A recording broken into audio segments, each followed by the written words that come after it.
Welcome to One-on-One. I'm Steve Adubato. I want to introduce you to someone who's been here before, but today is a very special day. He is Father Edwin Leahy, Headmaster of St. Benedict's Preparatory School in Newark, New Jersey. Good to see you, Father Ed. Good to see you, Steve. It is the 40th anniversary of you being at St. Benedict's, right? 40th anniversary of me being the head of school, and also the 40th anniversary in 2013 of the reopening of Let's put it in school. context. We've talked about this before. I was a kid at Essex Catholic High School, which doesn't even exist anymore, which puts things in perspective, Yep. right? Mm-hmm. How tough it is for Catholic schools in the inner city. It was at Essex Catholic in Newark at the time. You were one of our schools right around the corner. It closed down when? 1972. Opened up back in 1973. You were a very young man. You came over, you took over. What was it like?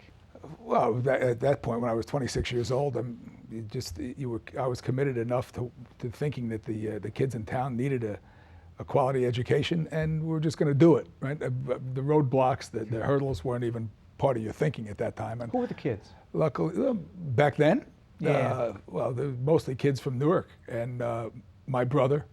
My parents sent my brother in that first class, and it was only 89 guys, and we just kind of began it because people in town had the right to be skeptical. You know, I mean, they're saying, you do it to me once, shame on you. Do it to me twice, shame on me. We just closed 13 months before, and now we're saying we're going to open a school. So, but little by little, people began to trust us, I think, and I think what we tried to do, I tell people this all the time, is do what they do in self-help groups, you know, and take the cotton out of our ears and stuff it in our mouth and just kind of shut up and listen to folks.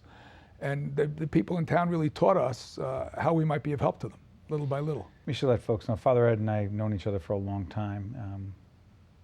You know, my dad for a long time has been involved in education and community service in Newark for a long time.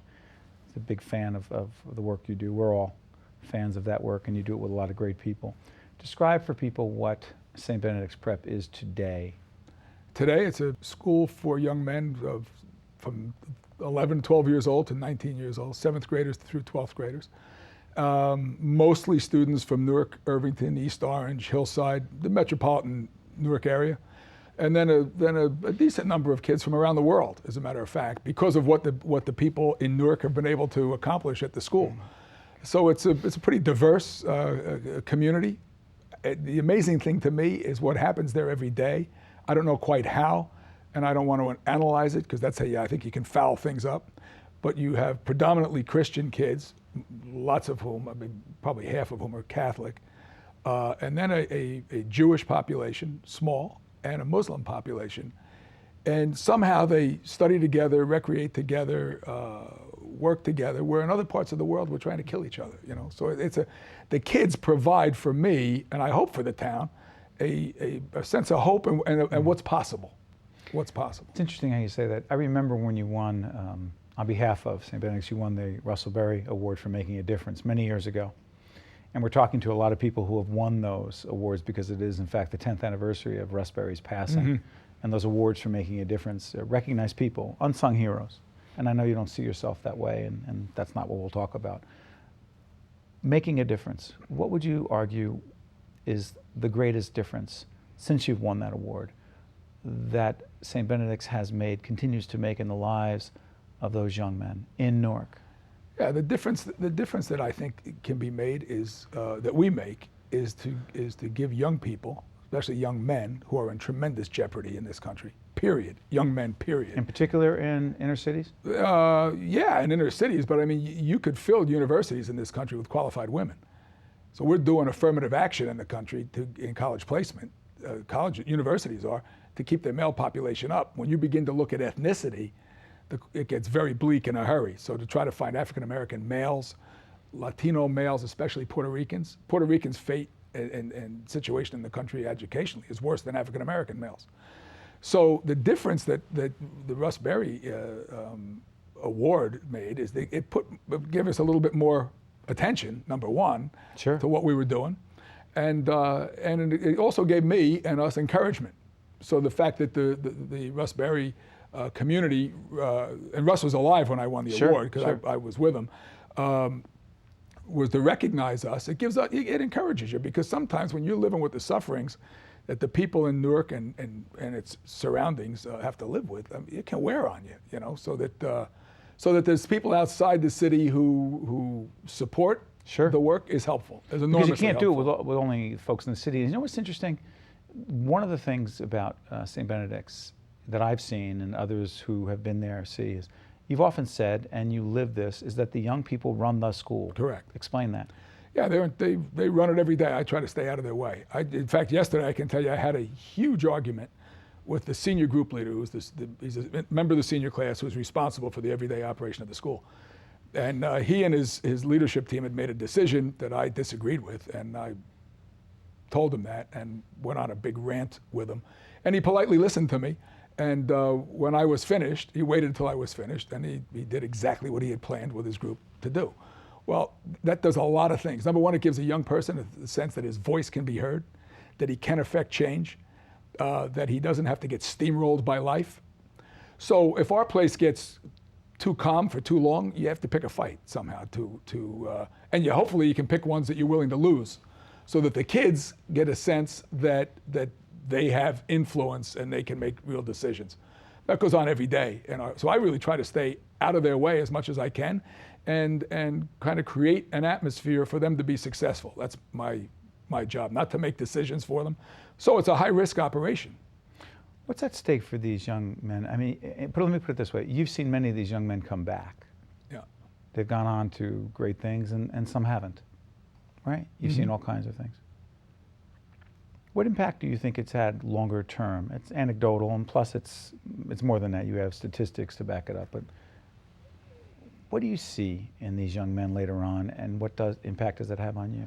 Yeah, well, you see a variety of things. You see some guys who struggle through their young adult lives. You see other guys. I can now. People ask me all the time, how do you know you're being successful? And number one, I'm not there to be successful particularly. Mother Teresa once said to a reporter, she said, I'm not called to be successful, I'm called to be faithful. So I'm just trying to accompany, and we, the adults there, just trying to accompany teenagers through their teenage years of life. How that turns out is in the person's hands, and to a certain extent in God's hands. But I can get legal advice, medical advice, financial advice, carpentry advice, be protected by our guys in the police department and the fire department, all from guys that I had the privilege of serving for as their headmaster. So, but that's not even for me the most satisfying for me is when our guys can come back and introduce me to their kids. Because so many of them, when they were going to school, couldn't have their father come and introduce them to me. So when they're able to come back and introduce me to their kids and introduce me to their wives and all that, then I say, that's encouraging. That's encouraging for me. That's for me the most important thing. More important than where they go to college and if they finish college. Are they good citizens? Do they pay taxes? And rather than burn taxes by being incarcerated, and can they introduce me to their wives and kids? 40 years as headmaster. You're not tired, are you? No, I love it. You do, I love it. I love that. I love it. I love the fights with the kids. Yeah, I do. I love it. Congratulations, Father Ed. Thanks. Come back anytime. Thank you, Steve. It's a great accomplishment, but the work continues at St. Benedict's Prep. Father Edwin Leahy is continues to make a difference. Stay with us as one-on-one continues right after this. Thank you, Father Ed. Thank you. One-on-One with Steve Adubato has been a production of the Caucus Educational Corporation, celebrating 25 years of broadcast excellence. Funding for this edition of One-on-One with Steve Adubato has been provided by Investors Bank, Cohn Resnick, providing accounting, tax, and advisory services for more than 90 years. The Russell Berry Foundation, Fedway Associates, Inc., PSE&G, committed to improving New Jersey's economy and strengthening its communities. New Jersey Manufacturers Insurance Group, auto insurance, homeowners insurance, and banking under the principle of stewardship. The law firm of Gibbons, P.C., and by Healthfirst, New Jersey. Promotional support provided by the Star Ledger and NJ.com, Everything Jersey, and by NJ Biz, All Business, All New Jersey. Transportation provided by Airbrook Limousine, serving the metropolitan New York, New Jersey area. One-on-One with Steve Adubato has been produced in partnership with St. Joseph's Healthcare System.